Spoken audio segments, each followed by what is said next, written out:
السلام عليكم. اللهم صل وسلم وبارك على سيدنا محمد. اليوم غنشارك معكم واحد الطريقه غادي نضربوا عصفورين بحجره. كيف ما كتعرفوا الوليدات عندنا كيبقاو لا ما بغيتش هادي ما بغيتش هادي ما بغيتش هادي. انا جبت لكم اليوم واحد الطريقه نتمنى تنال اعجابكم وما غاديش يحسوا بها الوليدات، بما ان اغلبهم ما كيبغيش ياكل الخبز مع الكفته، تيقول لك ناكل الكفته بوحدها.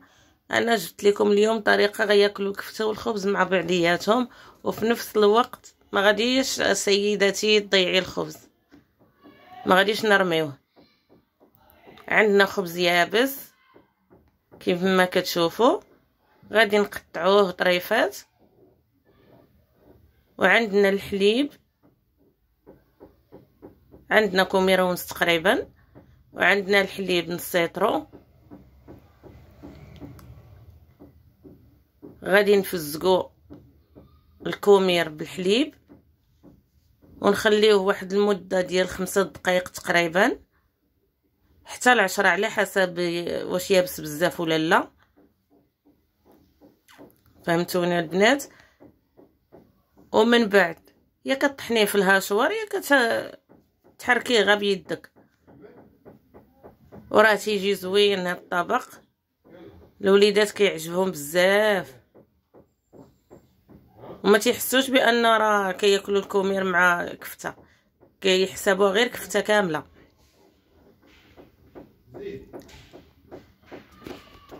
نتمنى هاد الطريقه تعجبكم وتجربوها، راه اقتصاديه ولذيذه في نفس الوقت.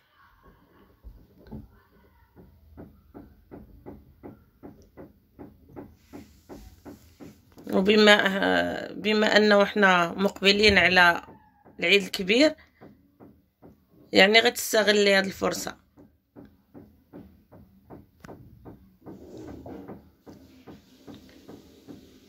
وبالنسبه للمقادير اللي غادي نضيفو معاهم، عندنا القزبر يابس والتحميره والكمون والبزار الثومه والملحه.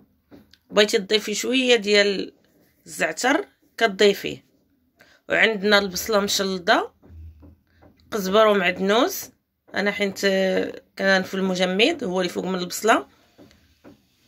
2 بيضات، نص كيلو ديال الكفته، والخليط ديال هذوك كميره ونص مع الحليب.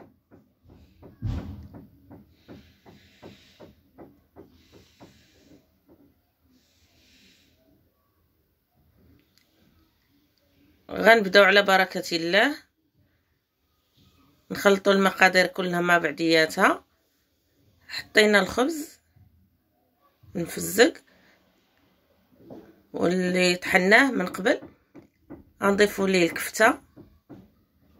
بالنسبه للكفته راه كيبقى اختياري، كديري لا داند ولا دجاج ولا لحم ولا بقري غنمي، يعني كيبقى الاختيار ديالك. كنضيفوا تقريبا جهد بصله كبيره مشلضه،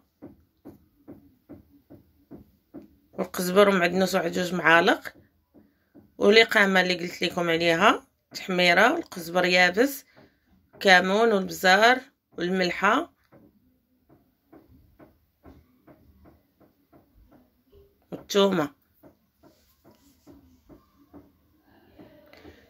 كنضيفوا هادوك 2 بيضات حتى همايا، كيزيدوا كيهششوا لينا الكفته من الداخل. وغنضيفوا هاد نص لتر ديال نص كاس غنخفر عليكم نص كاس ديال الزيت حتى هوايا.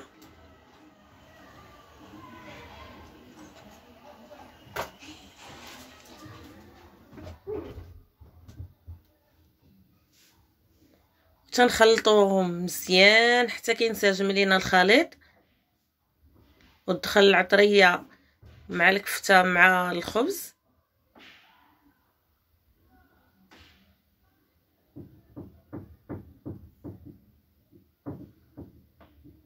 راه جربوها، راه كتجي اقتصاديه ولذيذه في نفس الوقت. بنينه. عرفتي الدراري ملي كنصاوبها لهم هنا تيحماقوا عليها. واللي وليداتها تيبغيو الفلفله راه تزيد الحار ماشي مشكل. واللي كيبغيو الخضر حتى هي كتقطعي الفلفله الملونه كتشلضيها مزيان، كتضيفي معاها شويه ديال القرعه وكتخلطيها مع هذا الخليط. غتيجي لذيذ، تجيها طيبه اخرى عاود تجيها لذه ثانيه. نتمنىكم تجربوها.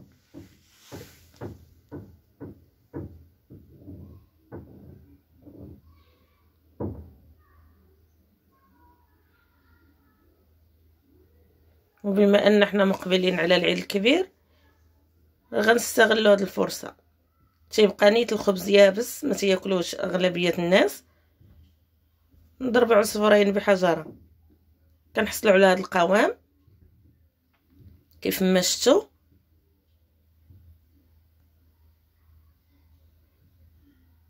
غادي نبداو نكوروا الكويرات ديالنا، وفي هذه الاثناء غادي نديروا الزيت كتسخن اللي غادي نقليوهم فيها. بغيتي تدوزيهم في لا شابلور كدوزيهم، ما بغيتوش صافي كافي انك تقليهم مباشره. سامحوني جيراننا عندهم اصلاحات.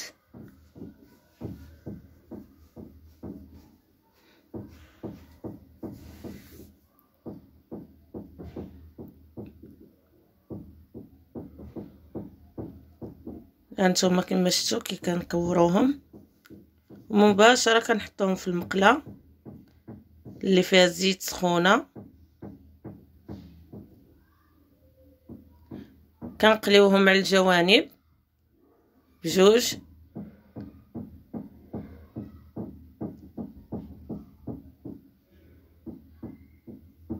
حتى كيتحمروا مزيان. من الافضل العافيه تكون شويه مهيله ما مجهداش باش ما يتحرقوش، باش تجينا ديك التقرميشه ديال الكومير من الداخل شويه.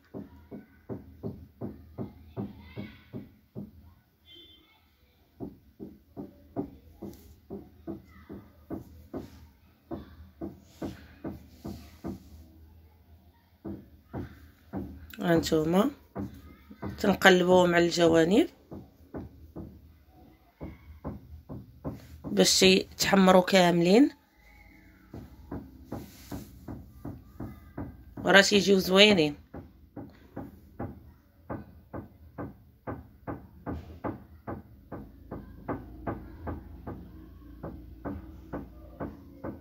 في هذه الحاله بغيتي تحطي لهم الخبز كتحطيه، ما بغيتيش انتي وخاطرك. تنقدموهم بالصحه والسلامه. هانتوما تشوفوا معايا كيفاش كيجيو من بعد ما تقلاو.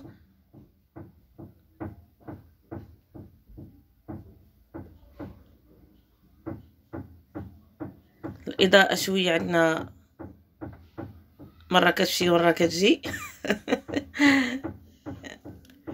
غادي تسامحونا.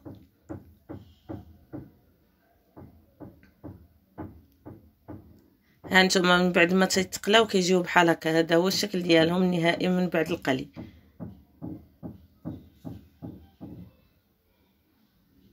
وكنقدموهم بالصحه والسلامه.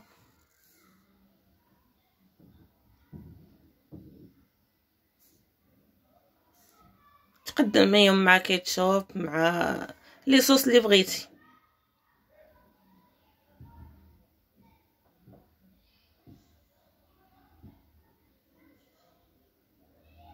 وبالصحه والراحه.